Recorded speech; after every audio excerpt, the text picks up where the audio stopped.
If you're about to open a Chase account or you just did and feel lost, this is the only video you need. By the end, you will know how to open your account, lock it down, activate your card, deposit checks, send money with Zelle or Wire, and handle every single thing the Chase app can do. And I'll be straight with you the whole way. I'll tell you what to use, what to ignore, and what will cost you money if you're not careful. The app has a lot going on, and if we don't know what you're looking at, it's easy to tap the wrong thing or miss features that could save you real money. Use the chapters below to jump to what you need or watch straight through if you're brand new. Let's get started. I'm doing this on a desktop because it gives you more information on screen and it's easier to follow. The process is exactly the same on a phone. Now head over to chase.com. On the top of the page, click Check-in. A small drop-down opens. Click Choose a checking account. You will land on a page with every Chase checking account they offer. Now let me walk you through what's on this page so you know exactly which one to pick. Chase has three main checking accounts. Total checking is the most popular and what most people open. Secure banking is the simple, no overdraft fees version that is free if you're between 17 and 24 years old. And Premier Plus is the premium tier built for people who travel a lot. There are also two accounts for younger users. Chase High School Checking for teens 13 to 17 and Chase First Banking for kids 6 to 17, which is parent-owned. If you're not sure which one is right for you, I made a video breaking down every Chase checking account and ranking them. Link is in the description. For this walkthrough, we're opening the Chase Total Checking account because it's the most popular one. But the process is almost identical for every account on this page, so you can follow along no matter which one you picked. Now before you click anything, I want to flag something most people miss. That $15 monthly fee, that's $180 a year. It only goes away if you meet one of Chase's qualifying activities. The most common one is setting up direct deposit. The other ways involve keeping a minimum balance in the account or across linked Chase accounts. The specific dollar amounts are listed when you click Avoid Fee on the account card. Click it, read it, and make a plan to hit one of those requirements before you submit the application. If you don't, Chase will quietly charge you $15 every single month, and most people don't notice it until they already lost $50 to $100 in fees. Don't be one of them. Also, one quick thing about bonus. Right now, Chase is running a $400 bonus for new checking customers. Open a Chase Total Checking account, set up direct deposit totaling $1,000 within 90 days, and they pay you $400 within 15 days after that. I'm not going through the bonus flow in this video because I am already a Chase customer, so it doesn't apply to me.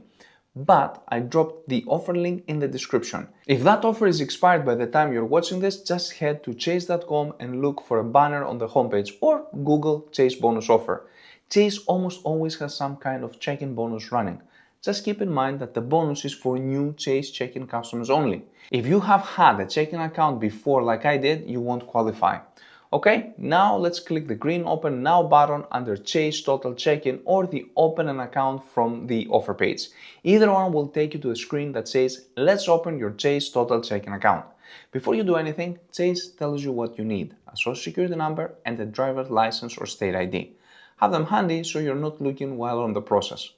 Then Chase asks, are you an existing Chase customer? And here's where most people get this wrong. You're a Chase customer if you have a Chase checking or savings account, mortgage, auto loan, or investments. But also if you have any credit card issued by Chase. This includes a lot of cards most people don't realize are Chase. Amazon Prime Visa, United Airlines cards, Southwest cards, Marriott Bonvoy, Disney Visa. All of them are issued by Chase. So if you have any of those, you're a Chase customer. So sign in, it will pre-fill most of your info and save you time. If you're not a Chase customer, click No, I am not a customer and click Get Started. Now we will begin the actual application. The first page is titled Let's Get to Know You. Enter your first name, middle name if you have one, and last name. Enter everything exactly as it appears on your government ID. Don't use nicknames, don't shorten anything. If your license says Michael, don't put Mike. Chase cross-references this against federal databases. Any mismatch can delay your approval or get your application rejected. When ready, click Next.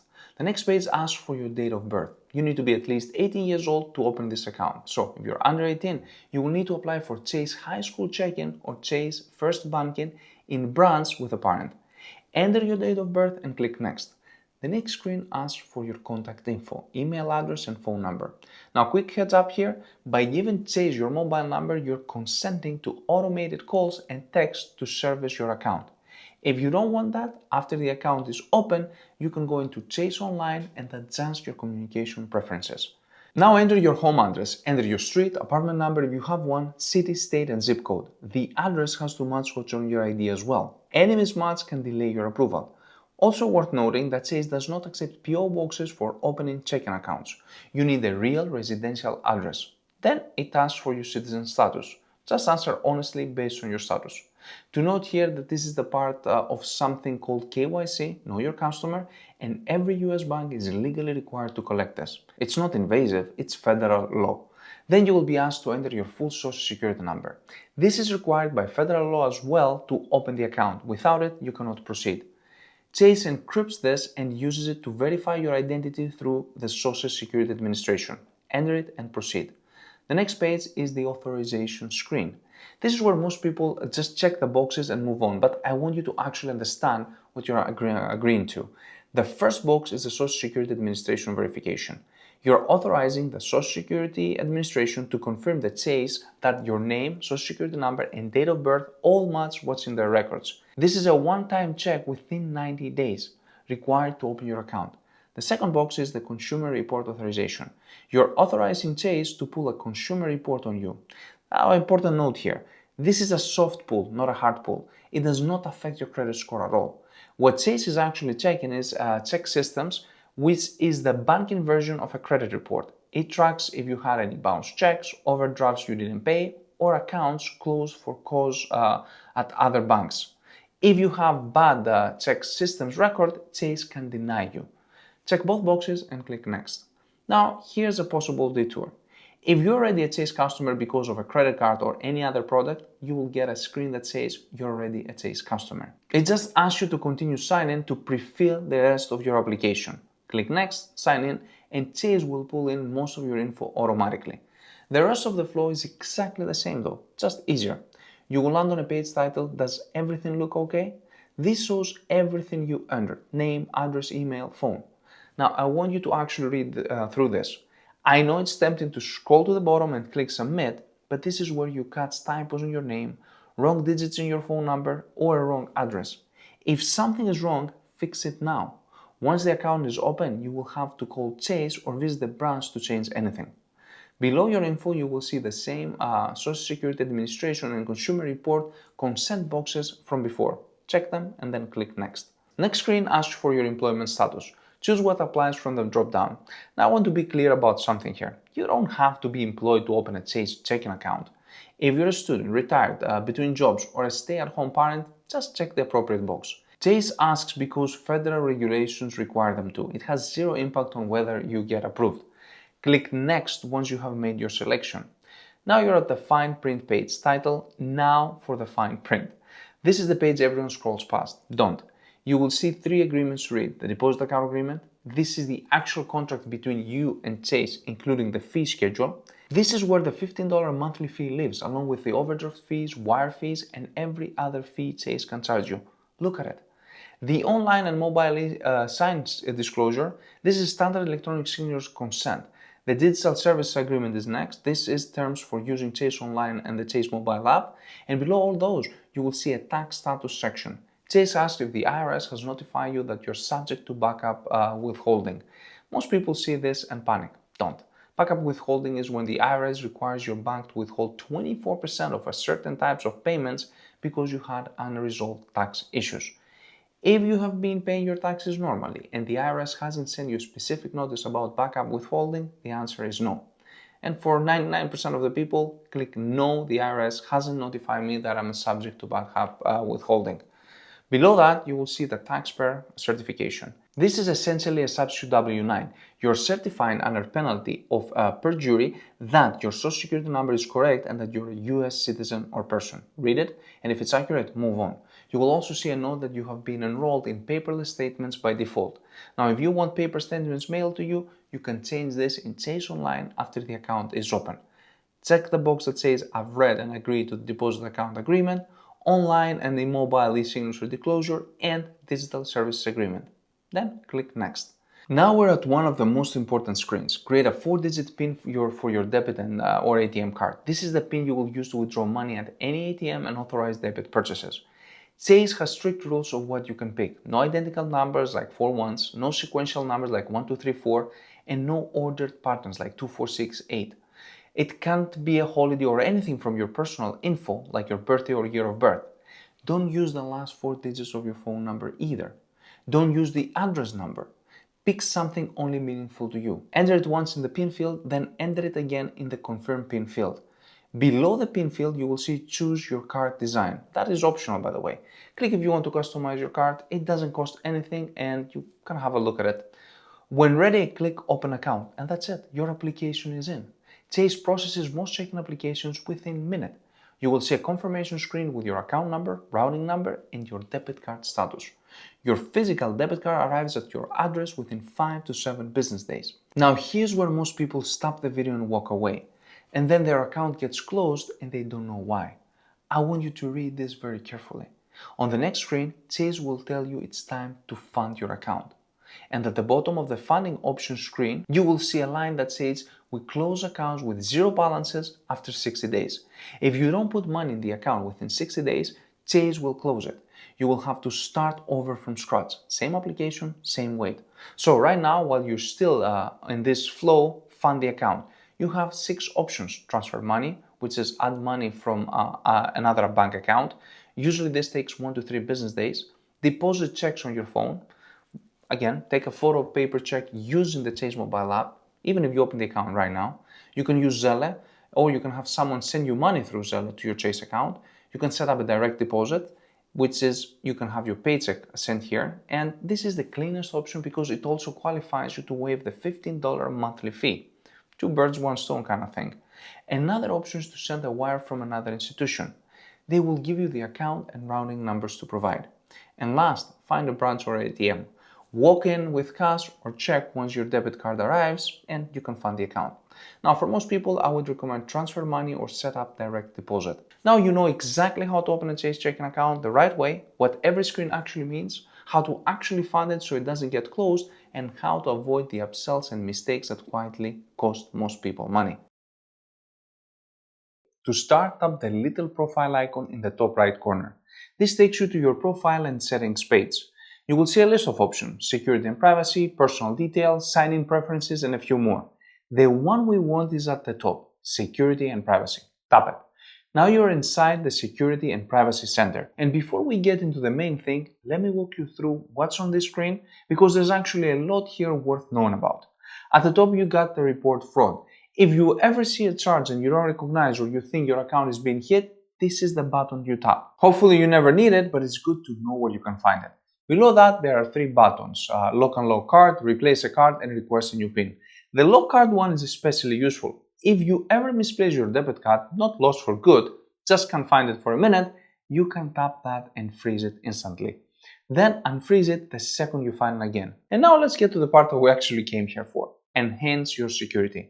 You will see 2 options. First, manage the passkeys and security keys associated with your profile, and second, enable 2-step verification for extra security at sign-in. We're going to focus on the second one because this is the single most important security settings in this entire app. Tap Enable 2-step verification for extra security at sign-in. This brings you to the Update Your Settings page. Look at the first toggle. Use 2-step verification every time you sign in on a browser. Mine is already on. If yours is not, make sure you turn it on. You probably wonder why this matters. Well, without 2-step verification, anyone who has your username and password can log into your Chase account from any computer anywhere in the world. It doesn't matter if you're sitting in your living room. If your password leaks in data breach, and they do leak constantly, someone on the other side of the world can be inside your account before you finish your coffee. With 2-step verification on, even if they have your password, they can't get it without a code that gets sent to your phone. They will need both your password and physical access to your device. Is it slightly annoying? Yeah, you will be entering a code every time you sign in on a browser. But if you got real money in there, this 30 seconds annoyance is the difference between secure and not. Below that, you will see receive one-time codes by email. This one is a judgment call. Chase will text you codes by default, which is fine for most people. But if you turn this toggle on, you will also have the option of getting codes by email, which again is useful as a backup if you don't have your phone on you.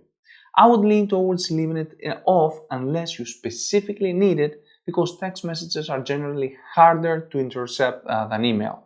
Now you know exactly how to enable 2FA on your Chase account. To start, open the app. You will land on your account screen where you will see your checking account and any credit card you have. Tap on your checking account. Now you're inside your account. You will see your balance at the top, 3 buttons in the middle for pay, transfer and more, and then below that a few sections worth knowing about. You might see an action list at the top that says finish setting up your new account. If you're a new Chase customer, you can actually tap that and it will walk you through direct deposit as part of the setup checklist. But that list goes away once you finish those tasks. So I'm going to show you the way that works for everyone, new account or not. Tap Manage Account. This opens up every tool and service tied to your account.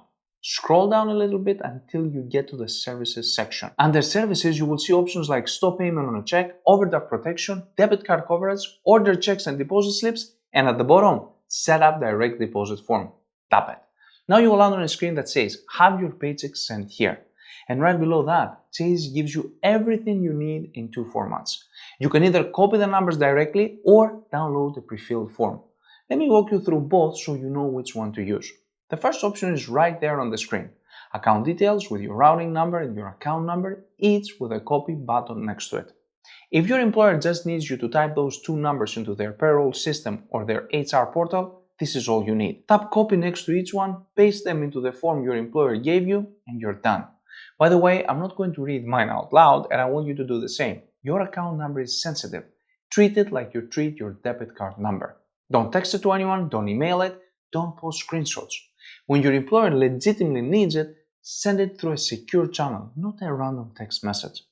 Now the second option, and this is the one that I actually recommend for most people. Look below the account details where it says Need the form instead? Tap Download a pre-filled direct deposit form. This is the move because some employers don't just want the numbers. They want an official direct deposit authorization form from the bank signed by you. And Chase has already filled in all the hard parts for you. When you tap that link, Chase opens up your pre-filled form. It says Save time with direct deposit at the top, and look at what's already on there. Your name, your full address, your city, state, and zip code. And right in the middle, a void check showing your routing number and your account number exactly the way your employer needs to see it. Below that void check, your account number and routing numbers are typed out again on their own lines. All you have to do is fill your employer's name, sign it at the bottom, date it, and hand it over to whoever runs payroll at your job. And here's the part nobody explains, and it's the most important thing in this whole video, so stick with me. That form you just downloaded, you do not send it back to Chase. Chase already knows it's your account. This form is for your employer. So what you actually do is take that PDF, print it, or sign it digitally if your employer accepts that, and send it to your HR or payroll department. They take the numbers of that form, plug them into their system, and that's what tells them where to send your money every payday. That's it. Once payroll has the form, your next paycheck or the one after, depending on their schedule, will land into your account automatically. No more paper checks, no more trips to deposit anything. Now, quick heads up before we wrap. Look at the bottom of the direct deposit screen where it says, do you have government income such as Social Security or military pay? If that's your situation, you don't use this form. You go to godirect.gov instead. That's the official government site for setting up direct deposit on Social Security, federal pensions, military pay, and other treasury payments. For a regular paycheck from a regular employer, you are in the right place. For government income, godirect.gov is where you go. And that's how you set up direct deposit in Chase. To start, open the app. You will land on your account screen. Tap on your checking account. Now you're inside your account. You will see your balance at the top, the pay, transfer, and more buttons in the middle, and a few sections below that. Scroll down a little until you see the Manage Account. Tap it. This opens up every tool tied to your account. You will see Lock and Unlock card, Replace a lost or damaged card, and Dispute a transaction at the top. Right below that, you will see a section called Card Setup and Maintenance. Under there, you got Track your card, Add card to digital wallets, Activate your card, and Manage PIN. Tap Activate your card. Now Chase needs to confirm that you actually have the physical card in your hand, so they ask you for one piece of information that only someone holding the card would know, and that's the expiration date. Grab your physical card, flip it over, and type it in using the format on your screen. Then tap the blue Activate button at the bottom. Give it a second to process, and you will see a big green check mark with "You're all set." Chase confirms your new debit card is activated and ready to use it right away. So tap Done at the bottom and you're back to your account. Now, two things before we wrap up. First, sign the back of your new card right now. People forget this all the time. An unsigned card is technically not valid, and some merchants will refuse to take it. Just flip it over and sign the strip. Second, a quick scam warning. If your card came in the mail and you got a phone call telling you that call this number to activate your card, do not call that number. This is a classic scam. The only way to activate your Chase card is through the Chase app, on the Chase website, or by calling the number printed on the sticker that came on the front of the card. Anyone else asking you to activate your card is trying to steal your information. And that's how you activate your Chase debit card. Once you're on the main screen, tap the profile icon in the top right corner. This takes you to your profile and settings page. And here's where it gets a little tricky, because most people assume the password lives under security and privacy, or maybe under personal details. It's not in either of those. It is actually under sign-in preferences. Tap sign-in preferences and the section will expand. You will see three options: username and password, face ID and passcode, and delete digital profile. Tap username and password. Now you'll land on a page showing your name, your username, and your password, which is hidden behind asterisks for security. Tap on the password row. On the next screen, Chase asks for three things: your current password at the top, your new password in the middle, and a confirmation of your new password at the bottom. Type your current password first, then type your new one, and then confirm it. Now, quick note on the new password. Chase tells you right at the top, it has to be unique to this account. It cannot be the same as your username, and it can't match any of your last 5 passwords. So if you're someone who's rotated between the same 2 or 3 passwords, Chase will block you. Make it strong. No birthdays, no pet names, no Chase123. If you're not using a password manager yet, this is your sign to start. When you're done, tap Save. And that's how you change your Chase password. Open the app and tap on the account your debit card is connected to.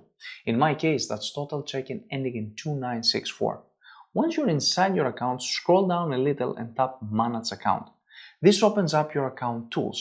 Right at the top, you will see 3 buttons: Lock and Unlock Card, Replace a Lost or Damaged Card, and Dispute a Transaction.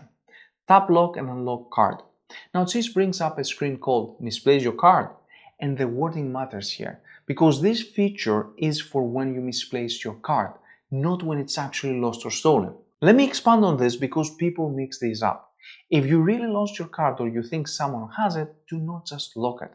Back out and tap Replace a Lost or Damaged Card instead, because that cancels the card entirely and ships you a new one. Lock-in is when you can't find it for a minute or when you want to freeze it temporarily. Read what Chase tells you on this screen because it's important. Lock-in blocks new purchases and ATM withdrawals made with your card number, but it does not block fees, credits, digital wallet purchases, or repeating transactions like your Netflix subscription. So if your card is locked, your monthly bills still go through. When you're ready, tap the blue Lock Card button. You will see a green check mark below that says you've locked your card. That's it. Your card is frozen. Now let's say you find your card later. Unlocking is just as easy. Get back to the same screen and the button now says Unlock Card. Tap it and you will see another green check mark saying you have unlocked your card. Back in business. One last thing worth knowing. Every time you lock or unlock your card, Chase sends you an email confirming it.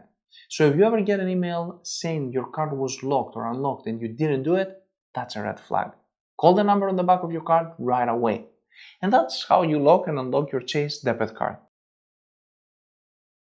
From your main screen, tap on the account your debit card is connected to. In my case, that's Total Check-in ending in 2964. On the new screen, tap Manage Account. Right at the top, you will see 3 buttons: Lock and Unlock Card, Replace a Lost or Damaged Card, and Dispute a Transaction. Tap Replace a Lost or Damaged Card. Now Chase asks which card do you want to replace. you will see all your cards listed, your debit card and any credit cards you have. Tap the circle next to your debit card and then tap next. Here's the part I want you to slow down on, because the reason you pick actually changes what happens next. Chase gives you three options. My card is lost, my card is damaged, and last, I never received my card in mail. Let me walk you through each one so you know exactly what you're signing up for. If you tap my card is lost, Chase will immediately cancel your current card and send you a new one with a brand new card number. That is important.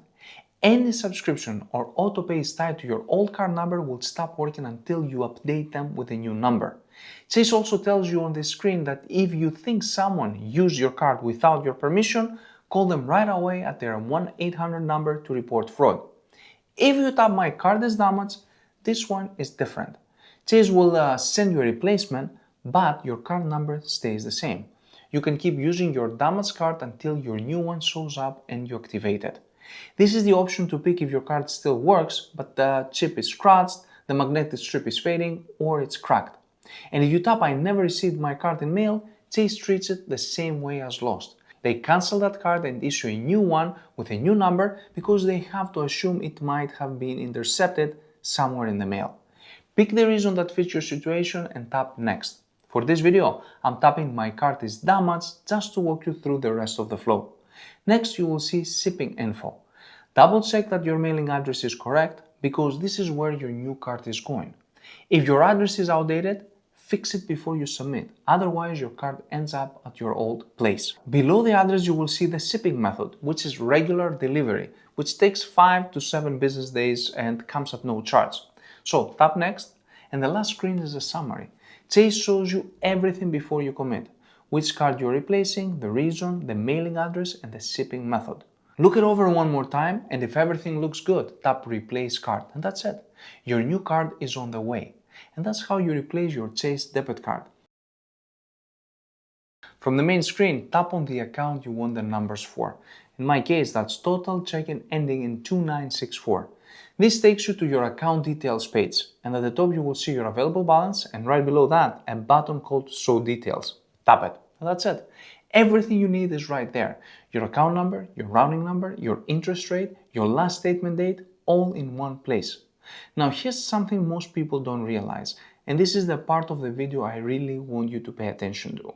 Chase actually has two different routing numbers, and they're used for completely different things.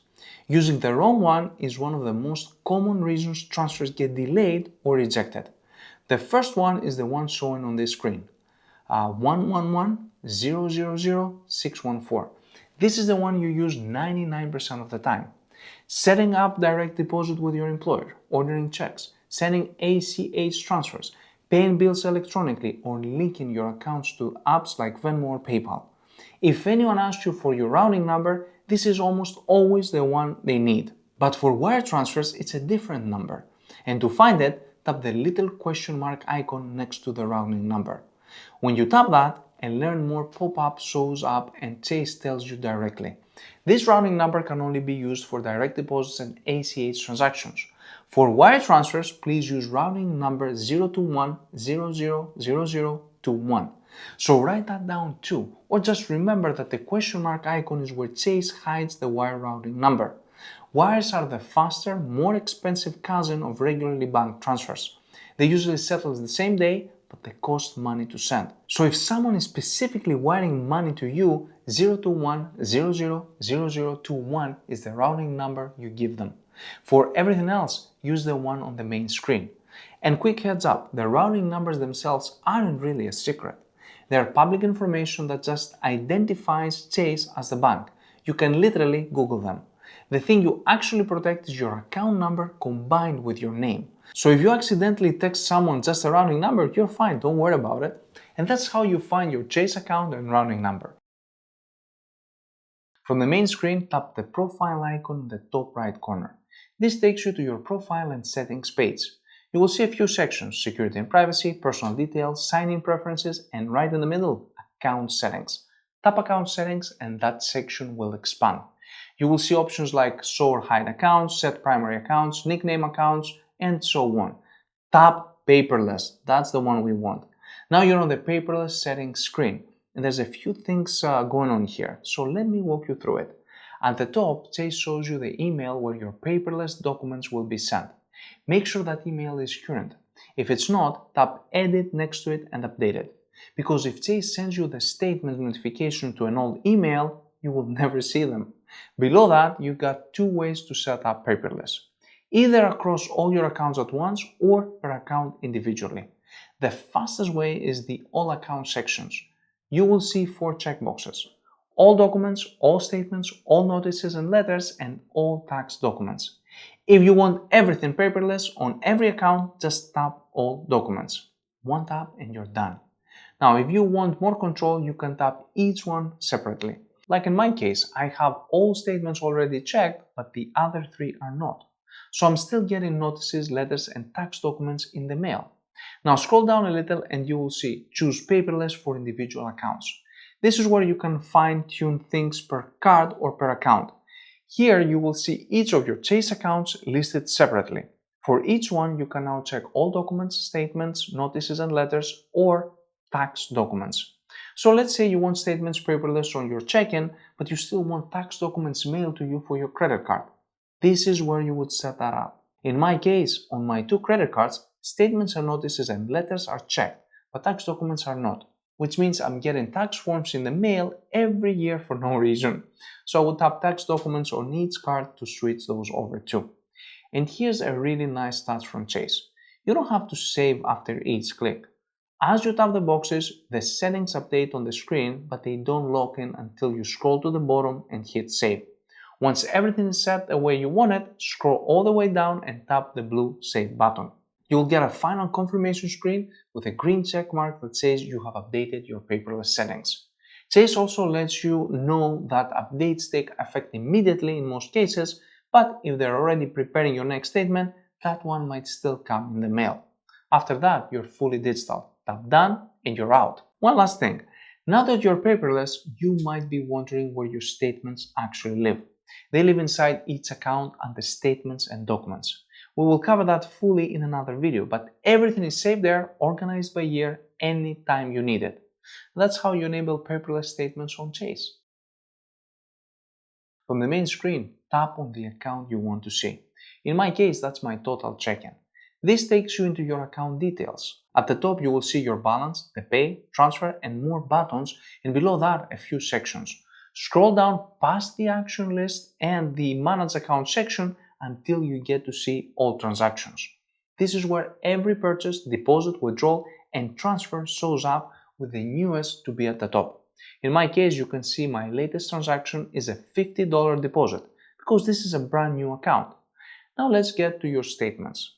Tap See Statements and you will get to the Statements and Documents screen. Here you will see 5 categories: statements, tax documents, ATM and branch receipts, notices and letters, and branch documents. Statements is your regular monthly account statements. Tax documents where things like your 1099 forms live. ATM and branch receipt is exactly what it sounds like. Notices and letters is for official correspondence like a fee charge notice or a security alert. And branch documents is for anything you signed at a Chase branch. For now, tap Statements. You will land on the Statements page. Chase tells you right at the top that you can view up to 7 years of account statements and that your online statement is usually posted 3 to 5 business days after your statement cycle ends. Below that, you will see your statements organized by year. The current year is expanded by default, so you can see every month right away. Tap any statement and the PDF opens. You can read it, download it, or share it directly from the app if you need to send it to your accountant or upload it to a loan application. If you need to look at older statements, just tap any year below and it expands. Chase keeps your history all the way back to 2019, so anything from the past 7 years is sitting right there. Now, a few important things to know. First, online statements go back 7 years. If you need anything older than that, you will need to call Chase and request it, because the app won't have it. Second, tax documents are usually posted by mid-February for the prior year. So if you're looking for last year's 1099 in January, it might not be available yet. Give it a couple of weeks. And third, if you don't see an account you're expecting to see, Chase tells you right on the screen it might be hidden. You can fix that under Show or Hide Accounts in your settings. And that's how you view your transactions and download your statements on Chase. From the main screen, look at the top toolbar. You will see 4 quick action buttons: Set Zelle, Deposit Checks, Pay Bills, and a plus icon. Tap Deposit Checks. If this is your first time, Chase walks you through a quick one-time setup. You will land on a screen called Start Deposit Checks with Chase Quick Deposit. You will see a blue link called Chase Quick Deposit and JP Morgan Quick Deposit Agreement for mobile. Check the box that says I agree and then tap the blue Deposit a Check button. You will get a pop-up that says you're all set. Tap Deposit Now. Now you're on the Quick Deposit screen, and this is where the actual deposit happens. At the top you will see 2 tabs, Deposit Checks and See Activity. See Activity is where every mobile deposit you ever made lives. It's good to know it's there if a deposit ever looks weird. Below that, Chase gives you a heads up. If you deposit a check that isn't made out to you directly, we may not be able to accept it. Now pay attention to this one. Mobile deposit is for check written to you. If your grandma signed the check over to you that was originally written to your cousin, for example, you will have to bring it to your branch. Under Deposit To, you will see your accounts listed. In my case, that's my total check-in ending in 2964. Now quick thing, if you only have one Chase account, Chase defaults to it.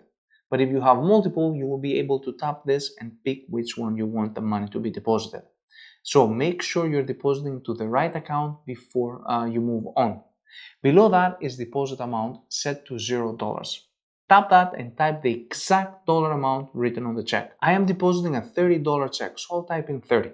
Right below the amount, Chase shows you your mobile deposit limit. Mine is $7,500. If your check is bigger than that, you will need to go into a branch. This limit can change based on your account history, so yours might be different. Now scroll down and you will see 2 boxes, front and back. Tap front first. Chase auto captures the photo the second the camera detects all 4 corners in frame. Just hold steady. Take the picture on the front, then flip the check over. And here is the single most important thing in this entire video. Before you take the picture of the back, you have to sign the back of the check. This is called endorsing the check. There's a small box on the back that says endorse here. Sign your name in that box exactly as it appears on the front. Some people also write for mobile deposit only at Chase under their signature. Chase doesn't require it, but it's a good habit because it prevents anyone from cashing the check again if it gets lost or stolen. If you take the picture without signing, Chase will reject the deposit and you will have to start over. So once you sign it, take the picture on the back. Now you will land on a review screen that says, does everything look okay? This is your last chance to catch a mistake. You will see the deposit amount and the photos of the front and back. Make sure they're clear and all 4 corners are visible. If anything looks blurry, tap the back arrow and retake the photo. Below the photos, Chase confirms where the money is going and adds a note. The full amount is usually available by the next business day, but may take up to 7 business days if we need to review your deposit. Most of the time, your money shows up the next business day. But sometimes Chase puts a hold, usually if it's a bigger amount, a new account, or a check from a bank Chase doesn't see often. It's not personal, it's how banks manage risks. Also, deposits made by 11 p.m. Eastern Time on a business day count for that same business day. After 11 p.m. or on weekends or holidays, it rolls to the next business day. When everything looks good, tap the blue deposit button. And just like that, you will see a green check mark with a confirmation screen that says we received your deposit. It shows you the amount, the account, the exact time, what's available right now, and when the full amount will be available. Now, one last thing I want to flag. You will see a link that says, what should I do with my paper check? Chase will tell you to hold on to the check for at least 5 business days after the deposit. Once you're sure the money is fully in your account, write void across the front and shred it. Do not just throw the check away the second you finish depositing it. If anything goes wrong, that paper check is your only proof of what was on it. From here on, you got 2 buttons, deposit another check or close, and you will get back to your main screen. So you just deposit the check on Chase. The confirmation screen looks great, and Chase told you that the funds will be available the next business day.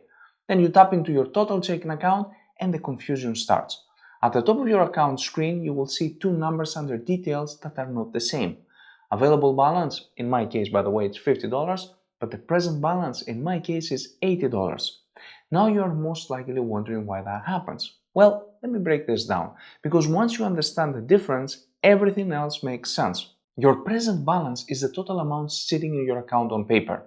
That included the check you just deposited. So if I had $50 before and I just deposited a $30 check, my present balance is now $80. Your available balance is the money you can actually spend, withdraw, or transfer right now. Mine is still $50 because that $30 check has not been verified yet. So the gap between those two numbers, that $30 difference, that is literally your pending check.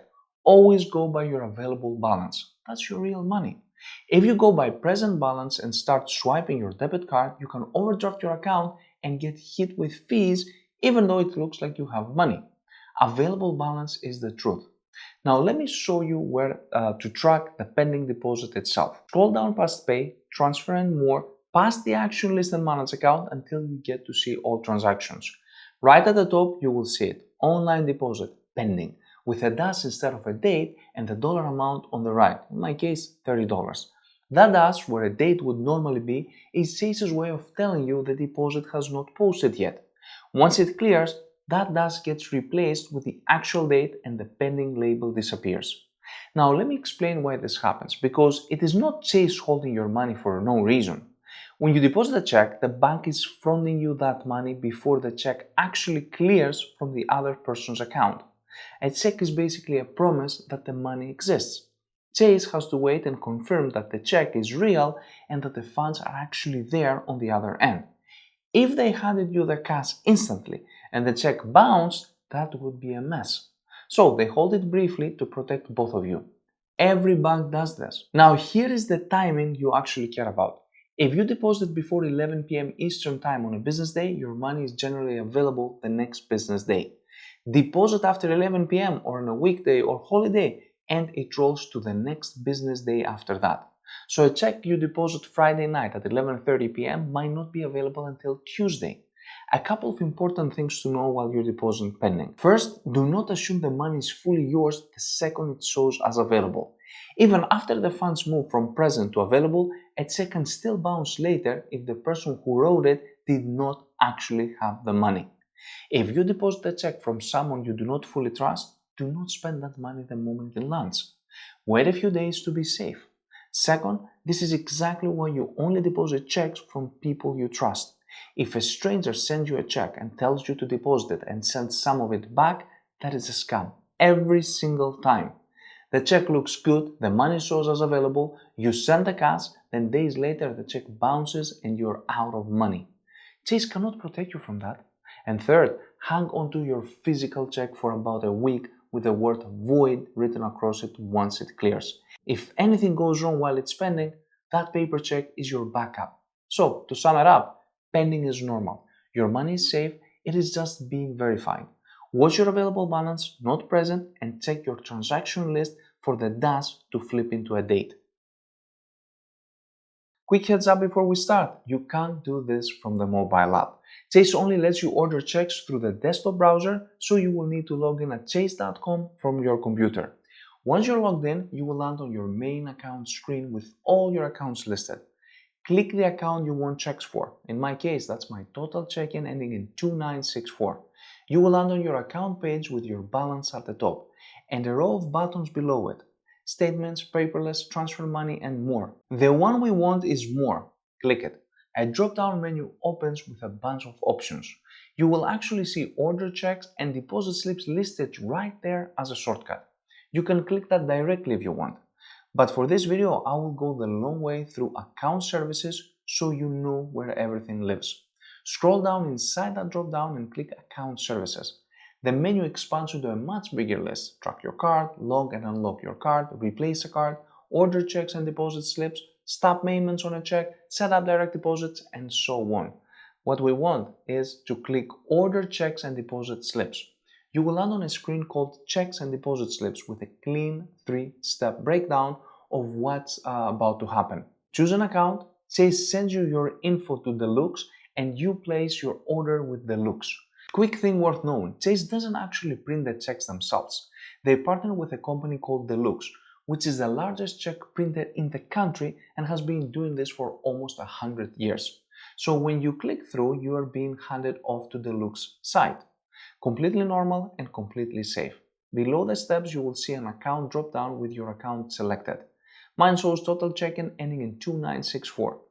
If you have multiple Chase accounts, this is where you would pick which one to order checks for. When you're ready, click the blue Go to Deluxe button. You will get a pop-up that says you're leaving Chase now. Chase explains right there that their terms, privacy, and security policies don't apply to Deluxe since it's a third-party site. That's standard for any handoff like this. So click continue, and now you're on Deluxe's site at orderpoint.deluxe.com. This is where you actually build and customize your checks. Let me walk you through what you're looking at. On the right side, you will see a preview of your check. Your name, address, and the Chase logo background are already filled in for you, since Chase passed that info over from your account. This saves you from typing all of it manually. Pay attention to that preview. Make sure your name is spelled correctly and your address is up to date. If anything is wrong, you will need to fix it on the Chase side first, not here. Update it on Deluxe only changes the printed checks, not your actual Chase records. On the left side, you have all the customization options. Check and Print lets you change the font, add a title or suffix, and edit the address fields. You can also add a home phone, work phone, business name, or a miscellaneous line if you want extra info printed on the check. Check Details lets you set the starting check number. By default, it starts at 101, which is fine for most people. But if you order checks before and want to continue your numbering, set it to whatever your next number should be. This is mainly for record keeping if you track your checks in a register. Simple lets you add a symbol, a monogram with your initials, or leave it as none. Keep in mind, adding a symbol or monogram costs $5 extra. The base price of one pack of checks is $30, which is one of the more expensive options, but it includes Chase's high security design. Below the customizer, you will see two drop-downs: check type, where you can pick a single or wallet or duplicate, and quantity, where you can choose how many packs you want. The more packs you order, the better the per check value, but most people only need one pack since checks have largely been replaced by Zelle, debit cards, and mobile deposits. When everything looks the way you want it, click Confirm and Next. You will land on a Confirm Your Check design screen. This is your final review. On the left, you will see the check preview one more time. On the right, you will see your order details, the total cost, the selected design, the font, the symbol or monogram, any messages, and the additional signature lines if you added any. In my case, I added a monogram, so my total pumped from $30 to $35. Now below you're ready to order, but Deluxe sneaks in a section that says wait. Would you prefer one of these designs instead? With cheaper or free alternatives? Antique Wallet, Forever Free, Majestic Vistas, things like that. If you don't care about the high security design, which you shouldn't be, to be honest, the Forever Free option literally costs you nothing extra, and a lot of people don't realize it's there. It definitely worth a look before you check out. You will also see a free vinyl cover offered as an accessory. Check the box if you want one. It's just a sleeve to protect your checkbook. When you're ready, click the green Confirm and Checkout button. From there, you will go through the standard checkout flow. Confirm your shipping address, pick a delivery speed, and pay. Standard delivery is included in the base price, and your checks will arrive in about 3 to 7 business days. If you need them faster, Deluxe offers expedited shipping for an extra charge. And that's how you order checks from Chase. From your main screen, look at the bottom and tap Pay and Transfer. You will land on the Pay and Transfer screen. At the top, you got 5 quick actions: pay bills, send money with Zelle, wires and global transfers, transfer, and deposit checks. Ignore those for now. Scroll down past See Activity until you see Manage External Accounts. Tap it. You will land on a screen called Manage External Accounts. Chase explains right there what this is for, which is to move money between all your accounts in a few taps. Keep in mind this is for US banks only. Also, the 2 to 3 days timing isn't a Chase delay. It's just how ACH transfers work between banks in this country. Make sure to plan around it. Having said that, tap the blue Add an External Account button at the bottom. Now you will see a Choose an Account screen. If you already have an external accounts linked, they will show up here with a blue checkmark next to them. Mine shows Bank of America from a previous setup. To add a new one, tap Link an External Account. You will land on a screen called Find your external financial institution. Chase supports over 8,000 banks and credit unions, so unless your bank is extremely small, it will be in there. The big ones are listed right at the top: Bank of America, Wells Fargo, TD Bank, Ally, Citibank, Capital One, and so on. If yours isn't visible, use the search bar at the top and just type the name. For this video, I'm linking my Capital One savings, so I will tap Capital One. Now Chase asks, how do you want to add the account? You got two options, and they work very differently. Option 1, sign in to Capital One. You use your bank's username and password to instantly add the account. The connection verifies immediately and you're done in about a minute. Option number 2, fill in your account info yourself. You type in your routing number and the account number manually. Chase then sends 2 small test deposits to your bank, usually a few cents each. You have to wait a day or two, check your bank to see the exact amounts, come back to Chase and confirm them. Once you do, you're linked. Both options work and both are safe. The manual route is for people who don't want to type their bank's login into a third party, which is completely fair concern and totally understandable. It just takes longer. For this video, I will go with sign in to Capital One because it's faster.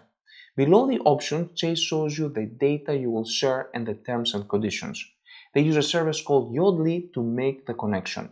Yodlee is the industry standard for this kind of bank-to-bank linking, used by basically every major financial app out there. Here's what's important to understand.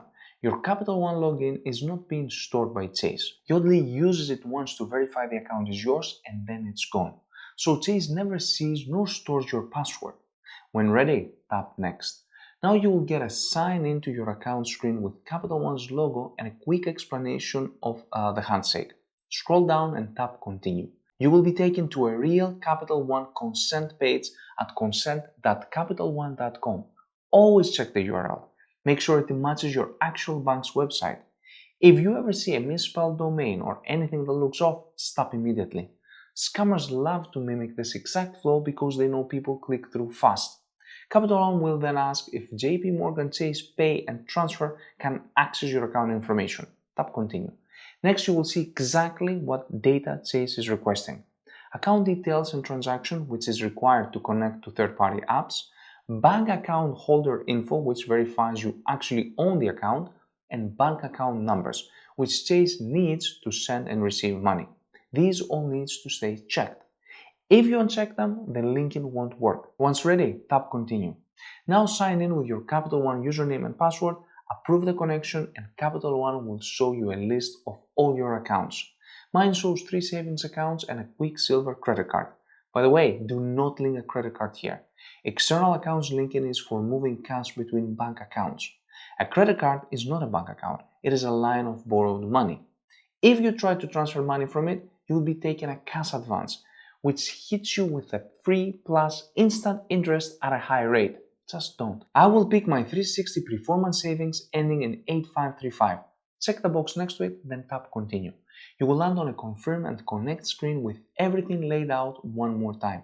The data Chase will access the account you selected and the note worth reading. You can stop sharing data with JP Morgan Chase Pay and Transfer at any time by going to your security settings on the Capital One website or mobile app. So the off switch is in your other bank too, not just Chase. If you ever want to unlink, you can do it from either side, but it's good to know your bank has its own control. Tap Authorize. Chase bounces you back to its own app and asks you to give the new account a nickname. This is just for your reference, so when you go to make a transfer later, you know which account you're picking. I will leave mine as 360 performance savings, then tap Next. You will get a Does everything look okay screen with all your account details. External account, bank name, account type. Look it over. If everything is correct, tap Next. And that's it. You will see a green check mark with a screen that says you have verified and added this external account. It shows you the account info, routing number, status as active, and a confirmation number. Tap Close. You will land back on Manage External Accounts, and now your new account shows up under My External Accounts with the status of active. From this point forward, you can move money between Chase and the account anytime through the transfer button on the Pay and Transfer screen. Pick the account you're sending from, pick the account you're sending to, enter the amount, hit Next, and you're done. No fees, just 2 to 3 business days for the money to land. Now, a few important things to know before we wrap up. First, you can link more than one external account. Chase doesn't cap this like some banks do. Capital One only lets you link 3, for example. Chase doesn't put a strict limit on it, so if you bank at 3 or 4 different places, link them all. Second, only link accounts that are actually yours. Chase's terms require the external account holders to be the same person as the Chase account holder. Linking your spouse's account, your roommate's account, or anyone else is not allowed. The transfers will get flagged and the account can get blocked. Third, if you ever close an account at other bank and stop using one, come back to manage external accounts and remove it. Keeping dead accounts linked just adds clutter and slight security risk for no reason. And fourth, the reason this whole feature is actually worth using. Moving money between banks the old way costs you. Wire transfers run $15 to $35 each. Some banks charge for outgoing ACH, and writing yourself a check just to move money around is something we should have left in 2005. Linking your account kills all of that. You shuffle money between your own banks for free on your own schedule forever. From your main screen, tap Pay and Transfer at the bottom. You will land on the Pay and Transfer screen. You got 5 quick actions at the top: pay bills, send money with Zelle, wires and global transfers, transfer, and deposit checks. The one we want is transfer. Tap it. You will land on a schedule a transfer screen with a few fields: amount, transfer from, transfer to, transfer on, and an optional note to self. Start with the amount at the top. Tap the $0 field and type in how much you want to move. I'll do $5 just to walk you through the flow. Now scroll down to transfer from and tap choose an account. A menu pops up showing all your accounts split in 2 sections: internal accounts, which are your Chase accounts, and external accounts, which are your other banks you've linked. I've got my total checking under internal accounts and my 360 performance savings from Capital One under external accounts. Quick thing to mention here: if you don't have an external accounts link yet, you will only see your Chase accounts in this menu. You will need to link your other bank first, and I have a dedicated video that walks you through that whole process step by step. Link is in the description. Watch that one first and then come back. Now this is where the two-way magic happens. Whatever you pick as a transfer from is the account the money comes out of. So if you want to pull money in from your other bank to Chase, pick your external account here.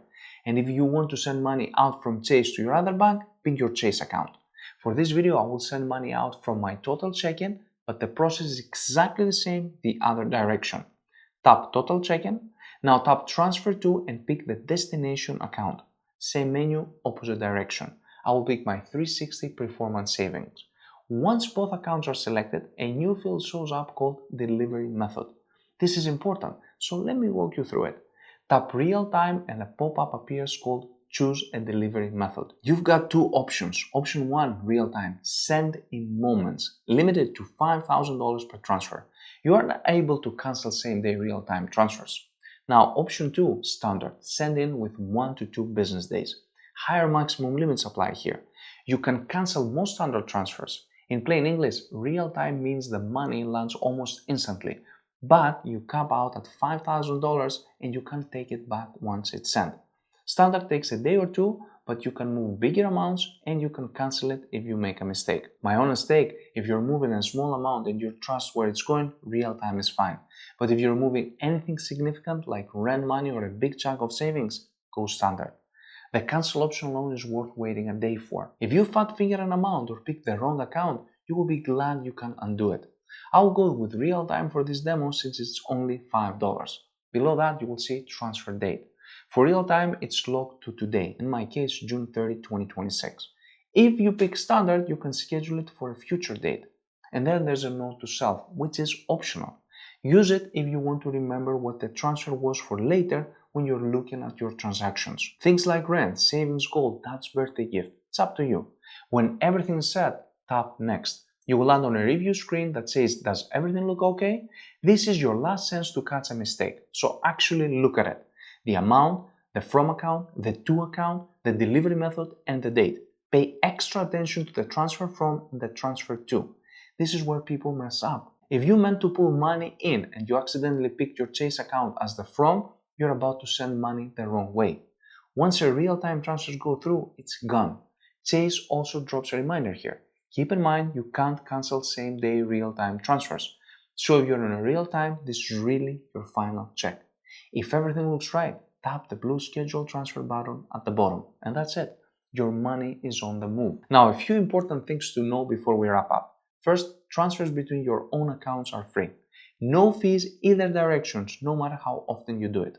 That's why linking your external accounts to Chase is so valuable in the first place.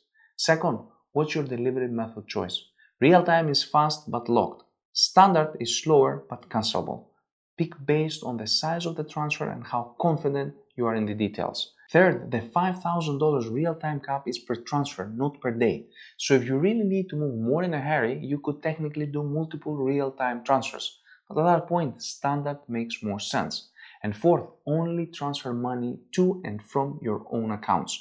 Chase's terms require both accounts to belong to the same person. This isn't Zelle. This isn't a way to pay other people. It is strictly for moving your own money between your own banks. Once on your main screen, tap Pay and Transfer on the bottom. On the new screen, you will see a few options: pay bills, send money with Zelle, wires and global transfers, transfer and deposit checks. Tap Wires and Global Transfers.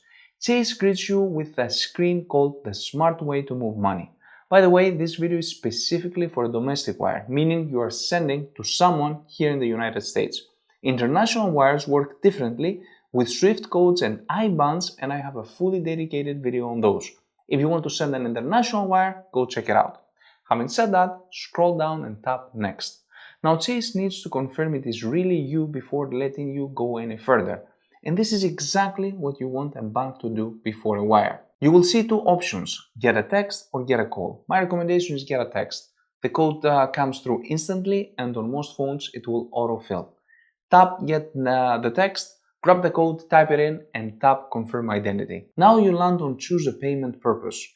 Chase asks why you are sending money and gives you 6 options.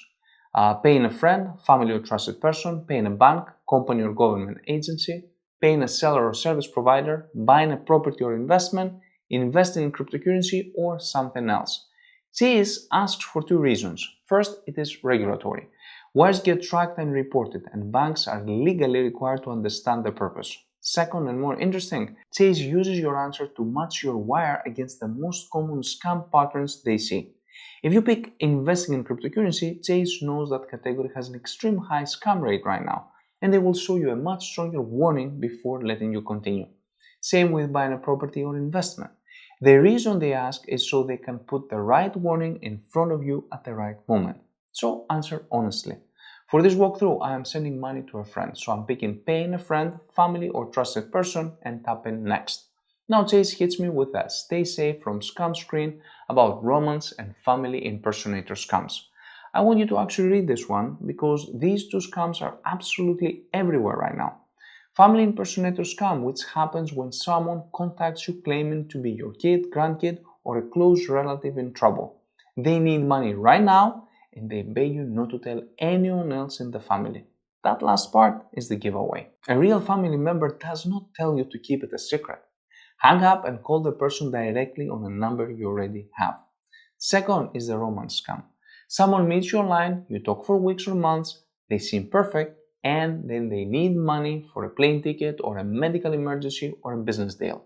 And they always have a reason they cannot video call. If you have never met this person in real life and they are asking for money, it is a scam.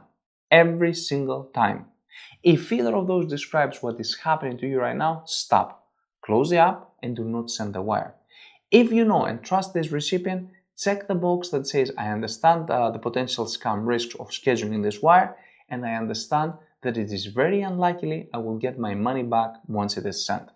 Then scroll down and tap Continue. Now you land on step 1 of 3, add recipient bank details. At the top, bank country is pre-filled with United States of America. If you tap the drop down, it opens up to a huge list of countries with flags because this same flow is where you would go for an international wire. Leave United States selected for a domestic wire, by the way. Now tap into the wire routing number field. Pay close attention here because this is where most wire mistakes happen. Chase gives you a hint right underneath. For Chase recipients, the routing number is 021000021. So if you are sending to another Chase account, you have your answer right there. But if the recipient is at a different bank, and they will be most of the time, you need their specific wire routing number. And I want to emphasize the word wire. Most banks have one routing number for regular transfers like direct deposit and ACH, and a completely different one for wires. If you use the regular routing number instead of the wire one, your wire will get delayed or bounced back.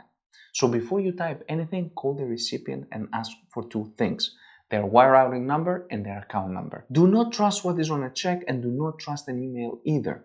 Wire scams almost always work by intercepting an email and swapping out account details at the last second.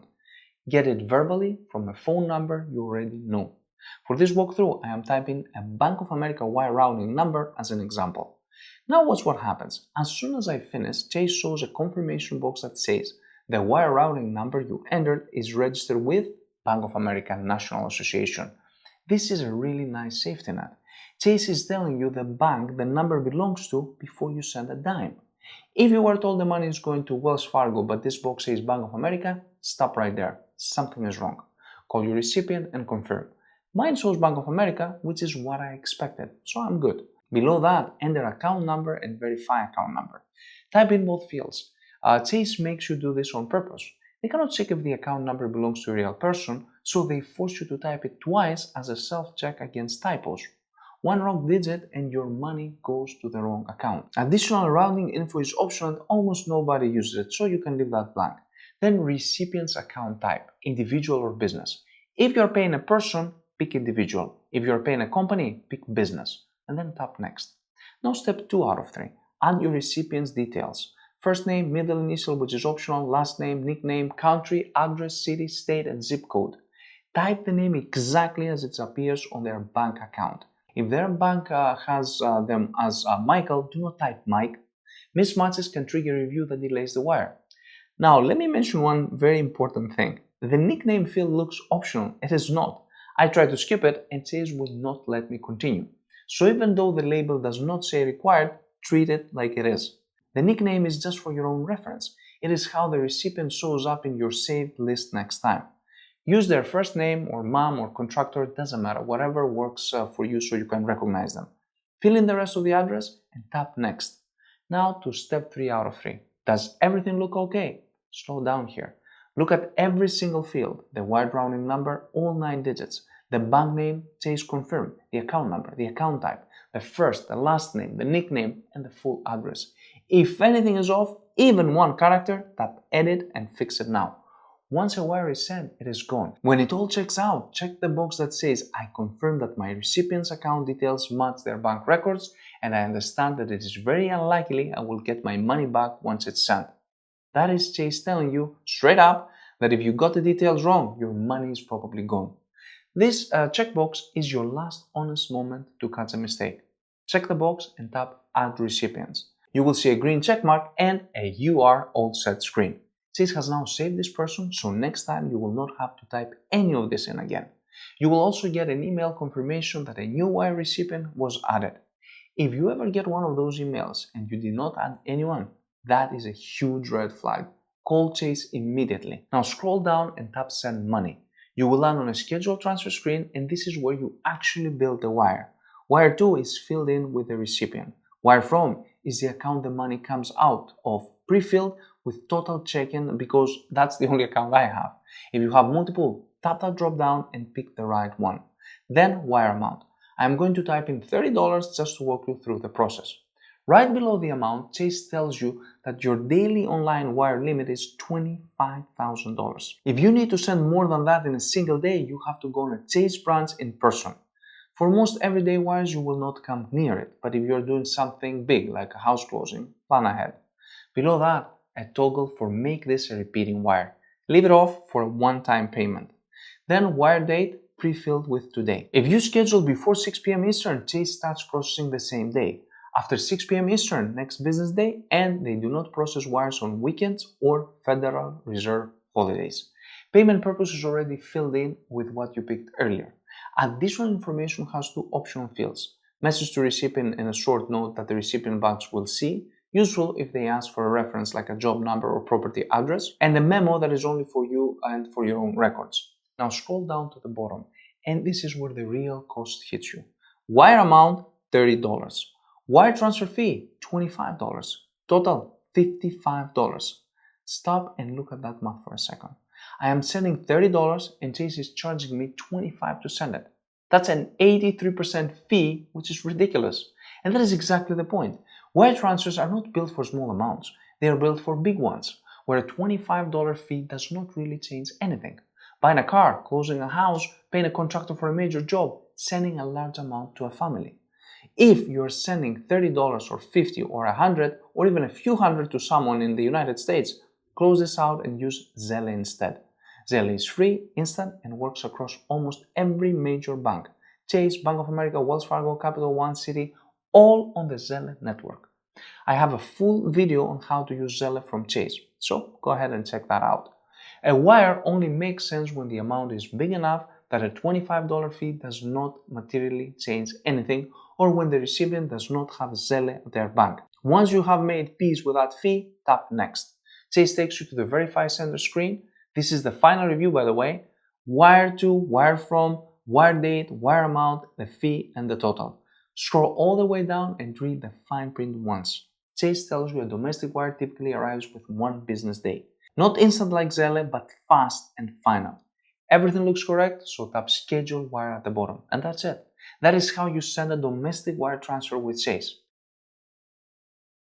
From the main screen, tap Pay and Transfer on the bottom toolbar. On the new screen, you will see Pay Bills, Send Money with Zelle, Wires and Global Transfers, Transfer and Deposit Checks. Tap Wires and Global Transfers. Now Chase brings you to a screen called Send Money Safely for the payments that matter most. And at the top, you will see 2 tabs, Domestic US and International. Tap the International tab. Before we go any further, Chase shows you 3 cards on this screen worth a quick look. What to have ready, delivery time, and daily limit. 2 things I want to flag from this. First, you will need a SWIFT code from your recipient.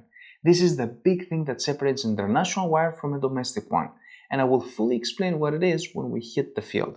Just know that you cannot do this without one, so call your recipient and get theirs before you start. Second, delivery time. Chase tells you most international wires arrive within 2 to 5 business days. That is a big jump from a domestic wire, which is usually 1 business day. International wires pass through more banks, sometimes an intermediary bank in a third country, and each handoff adds a little time. If the recipient needs the money by a specific date, do not wait until the last day. Having said all that, scroll down and tap Add the recipient. Now Chase needs to confirm it is really you.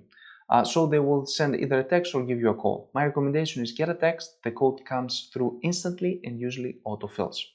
Tap Get a Text, grab the code, type it in, and tap Confirm Identity. Now choose Payment Purpose. Chase asks you where you're sending the money and gives you 6 options. Paying a friend, family, or trusted person, buying a property or investment, paying a seller or service provider, paying a bank, company, or government agency, and investing in cryptocurrency or something else.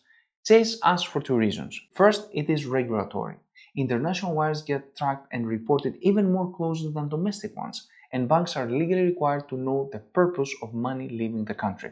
Second, and this is one to protect you, Chase uses your answer to match your wire against the most common scam patterns. Pick investing in cryptocurrency and you will get a much stronger warning because that category has an extremely high scam rate right now. So answer honestly. Most international wires go to family, friends, or to yourself if you hold an account in another country. For this walkthrough, I'm picking paying a friend, family, or trusted person and tapping Next. Now Chase hits you with a scam warning, which is for romance scams and family impersonator scams. Read through it once. If any of this describes what is happening to you right now, stop and close the app. If you're good, check the box that says I understand and tap Continue. Now step 1 out of 3. Add recipient bank details. At the top, bank country. This is where the international flow really starts to differ from a domestic wire. Tap the drop down, use the search bar to find the recipient's country. For this walkthrough, I'm sending money to Greece, so I type Greece and select it. Watch what happens. The moment I pick Greece, the fields change. Chase is no longer asking for a wire routing number. It is now asking for a SWIFT code /BIC. Now let me explain what that is. A SWIFT code, sometimes called a BIC, is basically the ID of a recipient's bank in the global banking directory. Every bank that handles international transfer has one, and it is how your money knows which institution to land at abroad. 8 to 11 characters, a mix of letters and numbers. In the US, banks talk to each other using routing numbers. Internationally, they use SWIFT codes, which is the same idea but different systems. Now, your recipient will have this on their bank statements or on their banking app. Get it from them before you start. I am typing in the Swift code from Piraeus Bank, a well-known Greek bank by the way. As soon as I finish entering the code, Chase shows a confirmation box. The Swift code /BIC you entered is registered with Piraeus Bank SA. This is great because Chase is telling you the bank the code belongs to before you send a dime. If you were told the money is going to a different bank but Chase shows something else, stop, call your recipient and confirm. Mine matches, so I'm good to go. Scroll down to account number. For an international wire, the account number is usually called an IBAN, which stands for International Bank Account Number. It is a long code, mine is 27 characters for Greece, and it starts with GR. Different countries have different IBAN lengths. Germany is 22, the UK is 22 as well. Do not worry if yours looks different. Type it in, then type it again and verify account number. One wrong character and your money goes to the wrong account. And internationally, that is even harder to recover. Additional routing info is optional, so you can skip it. Recipient account time, you have to choose between business or individual. I am sending to a person, so I pick individual. Now scroll down to recipient account currency and scroll down here, because this one decision can cost you real money. You have a drop down, send in euros or send in US dollars. Same wire, same recipient, but the fees change completely depending on which one you pick. Let me break it down as simple as I can. Send in the local currency, euros for Greece, pounds for the United Kingdom, whatever the recipient's country uses, and if you're sending $5,000 or more, Chase upfront fee is $0. If you're sending less than $5,000, it is a flat $5. Now, if you send in US dollars, Chase charges a flat $40 no matter the amount. So on fees alone, the local currency looks like a no-brainer, and it usually is. But there's a catch. When you send in euros, Chase does the currency conversion. And that is where they quietly make their money. They give you a slightly worse exchange rate than the true market rate, and that spread is Chase's real profit. So even when the upfront fee says $0, you're still paying. It is just backed into the rate. When you send in US dollars, Chase does not convert. Your dollars fly overseas and the recipient's bank has to convert them. That foreign bank will also give a worse rate and often charge their own conversion fee too. So you get hit twice. Once with Chase $40 flat fee and once with the recipient's bank's conversion. My honest recommendation, in almost every case, send in the local currency. Yes, Chase makes money on the exchange rate spread, but it is still cheaper than a $40 plus the recipient bank's own conversion. And your recipient gets the money in their currency without extra deductions on their end. The only time you send in US dollars is if the recipient specifically asks for them, which is rare. Now I'm picking euros. Tap next, and now step 2 of 3. Add your recipient details. First name, middle initial, which is optional, last name, nickname, country, and full address. Type the name exactly as it appears on their bank account. If their bank has them as Michael, do not type Mike. Mismatches on international wire are worse than domestic because you have two banks reviewing the transfer and either one can flag it. Now let me tell you something here because this can delay your process. The nickname field looks optional. It is not. I tried tapping next without filling it and Chase blocks you with an error. Tell us a nickname. So put anything reasonable, their first name, or in my case, John Gr, so I know it is a Greek one. Fill in the address and tap next. Now step 3 out of 3. Does everything look okay? Slow down, look at every field, the Swift code, the bank Chase confirmed, the IBAN, the account type, the currency, and the recipient's name and address. If anything is off, tap edit. Once an international wire is gone, it is really gone. Check the box that says I confirm my recipient's account details match their bank records and then tap add recipient. You will get a green check mark that you are all set. Chase has now saved this recipient, so the next time you send them a wire, you will not have to go through any of this setup again. You will also get an email confirmation that a new wire recipient was added. If you ever get one of those emails and you did not add anyone, that is a huge red flag. Call Chase immediately. Now, tap send money and you will land on a scheduled transfer where you actually build the wire. Wire to is filled in, wire from is your account, pre-filled with a total check-in for me by the way. Now the amount fields, and this is where the international flow gets interesting. You have two boxes, equivalent dollar amount in US dollars and a wire amount in the recipient's currency, which is euros for me right now. They talk to each other.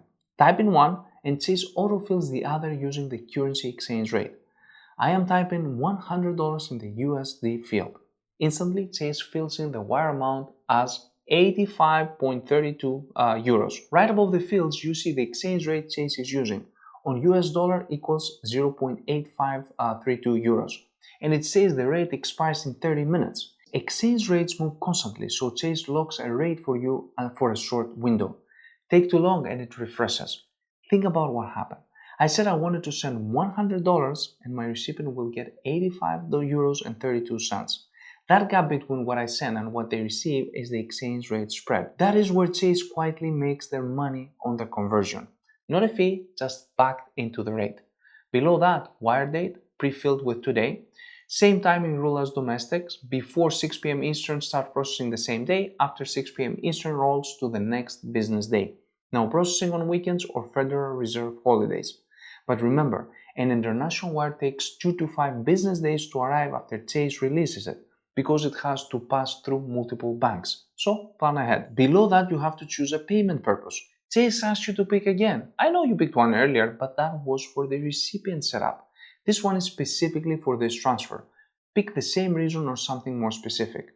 Now you have additional information with 2 optional fields. A message to recipients, which is the recipient bank will see, and the memo, which is only for you. Scroll down to the bottom and this is where all the talk about fees pays off. Look at the breakdown. Exchange rate, JP Morgan rate of $1 is equals to 0.8532 euros. Wire amount, $85.32 euros. Transfer amount, $100. Wire transfer fee, $5. Total, $105. Since I'm sending less than $5,000 in euros, Chase charges the $5 upfront fee.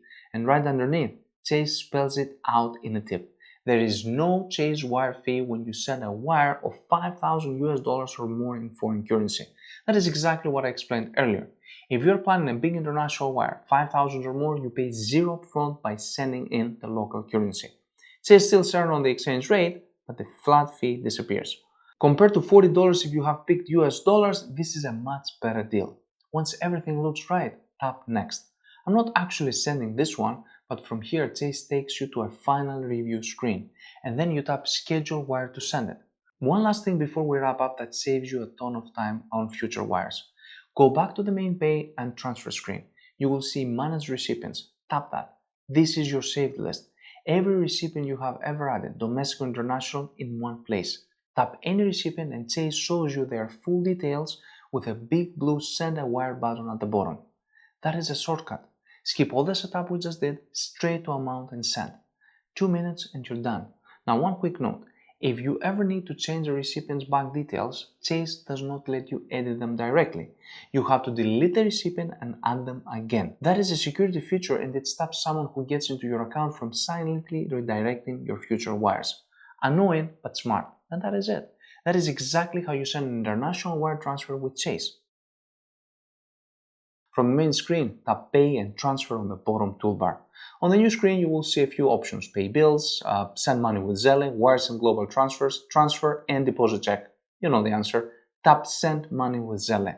If this is your first time opening Zelle in the Chase app, you might get a quick pop-up that says Meet Zelle, telling you that you can access shortcuts with a long press on the app icon.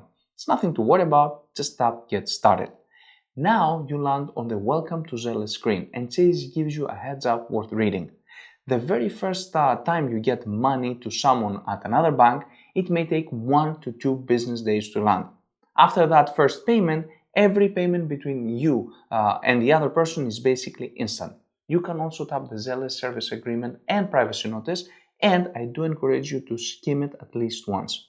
When you're done, check I agree and tap next. Now Chase asks you to pick your Zelle ID. This is the address other people will use to send you money.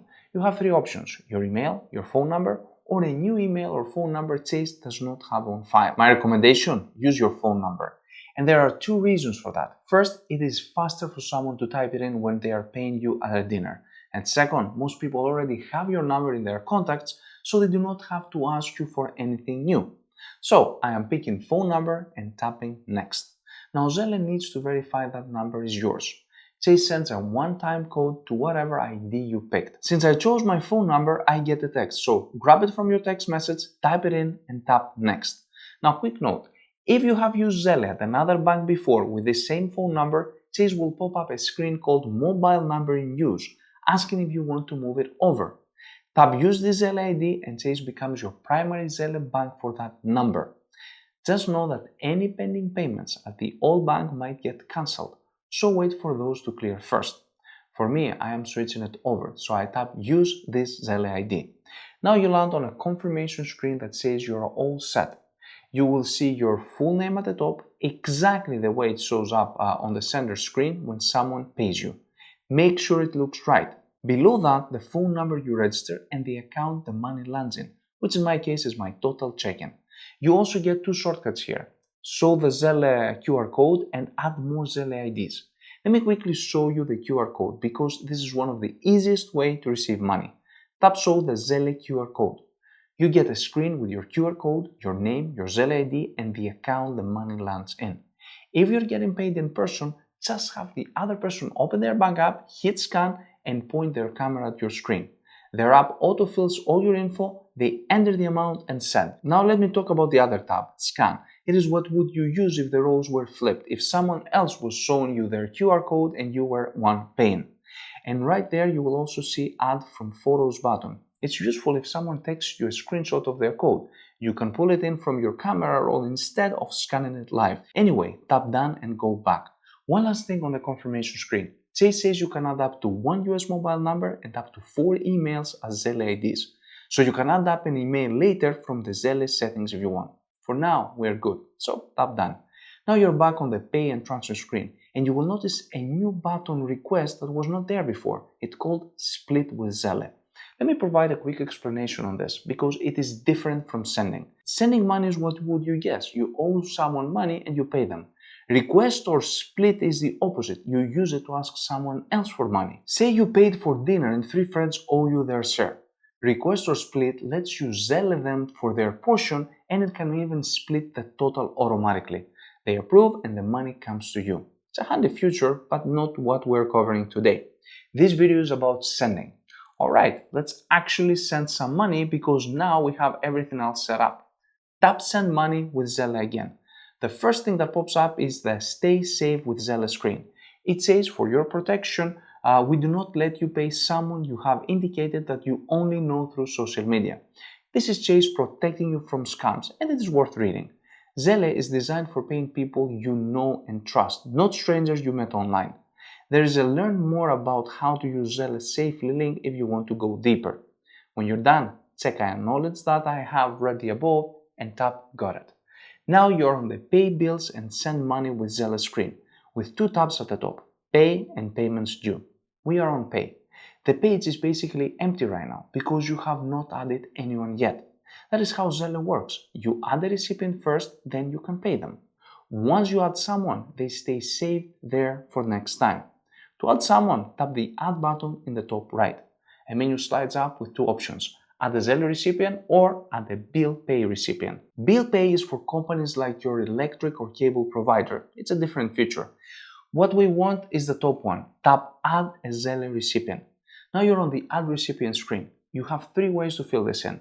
Add from phone contacts if the person is already in your phone, scan QR code if they showed you theirs, or type in it manually, which is what I'm going to show you because this is the most common. 2 things are required. The recipient's name at the top and at least one of the 3 below it. Their US mobile phone number, their email, or their Zelle tag. The Zelle tag is only for businesses, so for paying a person you can ignore that. Same recommendations as before. Use the phone number. I'm typing in the name of the person I'm paying and their mobile number below. Now, when all the fields are filled in, tap Add Recipient.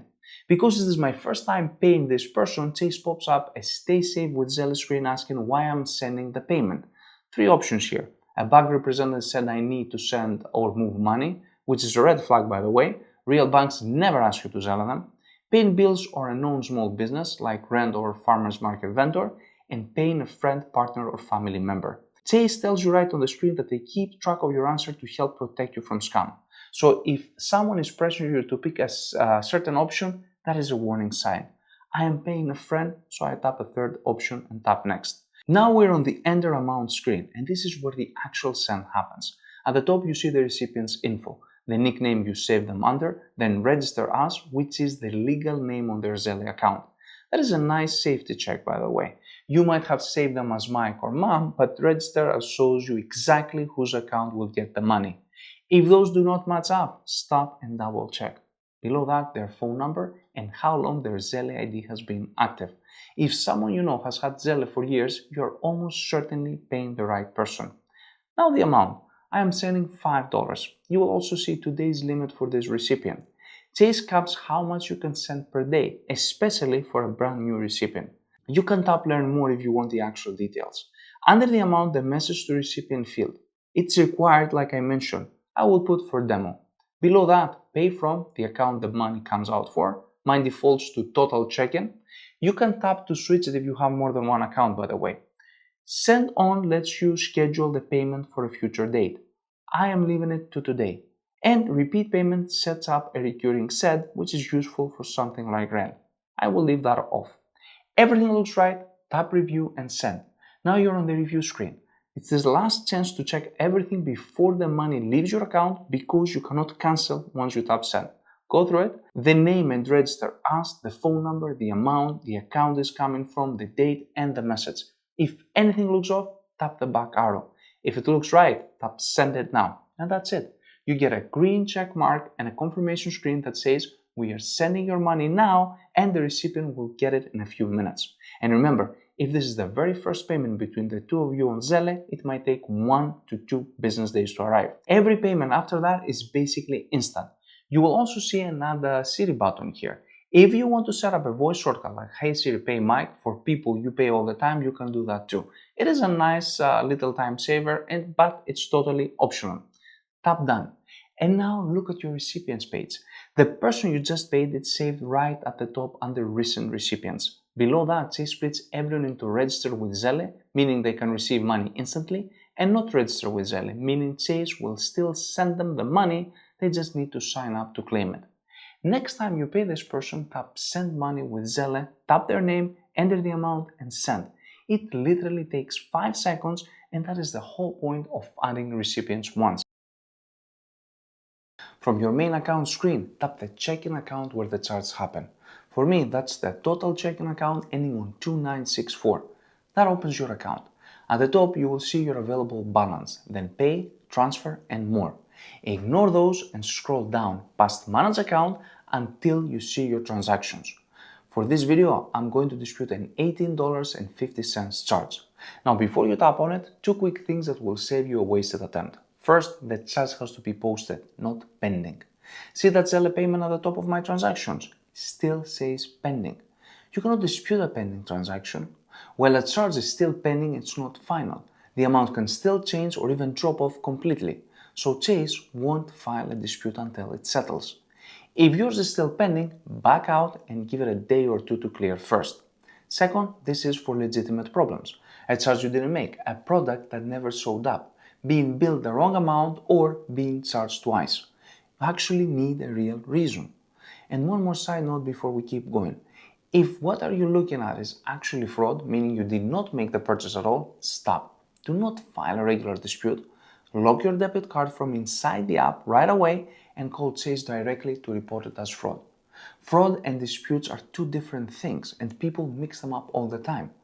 Now, having said that and assuming both check out, tap the transaction.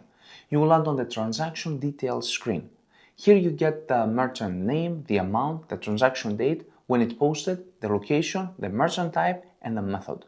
Mine says in person because I was there.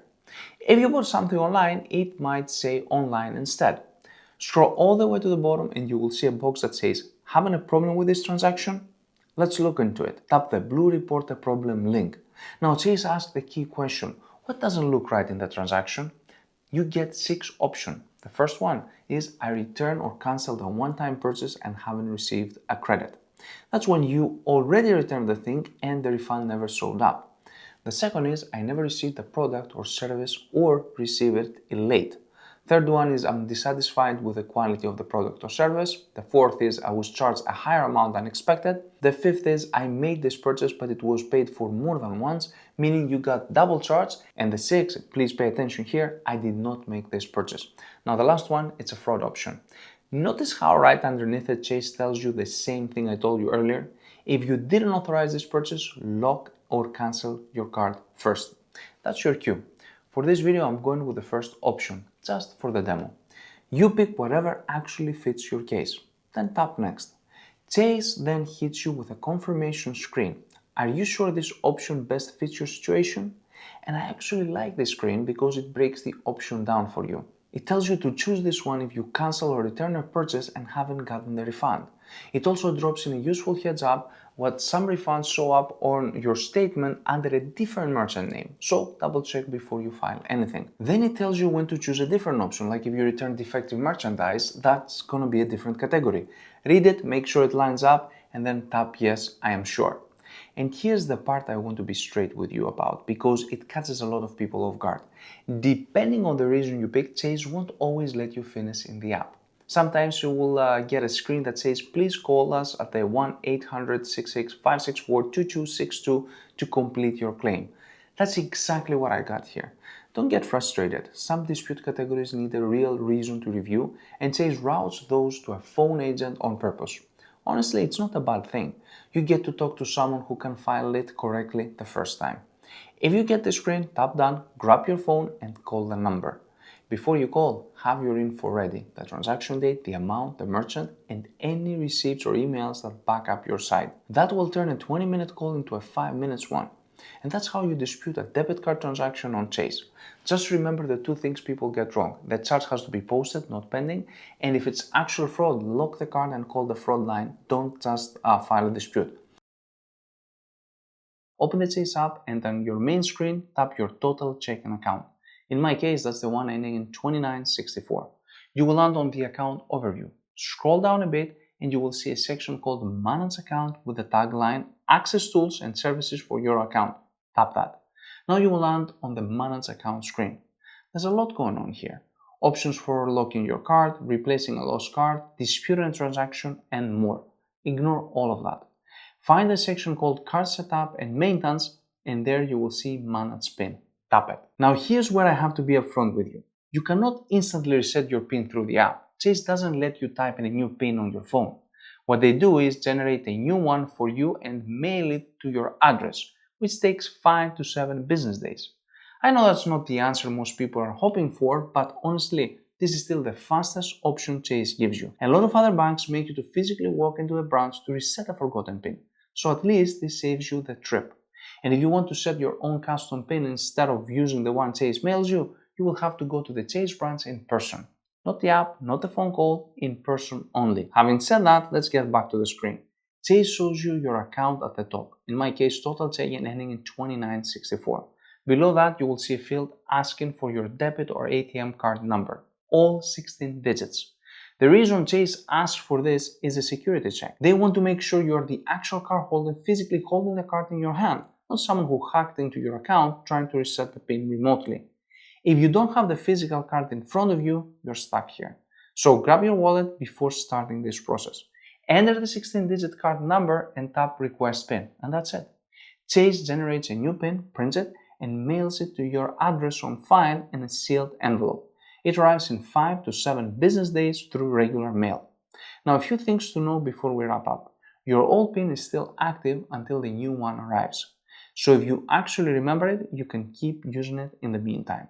If you don't remember it at all, just avoid using your debit card at ATMs or anywhere that requires a PIN until the new one shows up. Tap to pay and signature transactions still work fine, by the way. When the new PIN arrives, activate it by using it once at any ATM. That's how Chase confirms you received it. If you want a different PIN after that, you will need to go to a Chase branch in person to change it.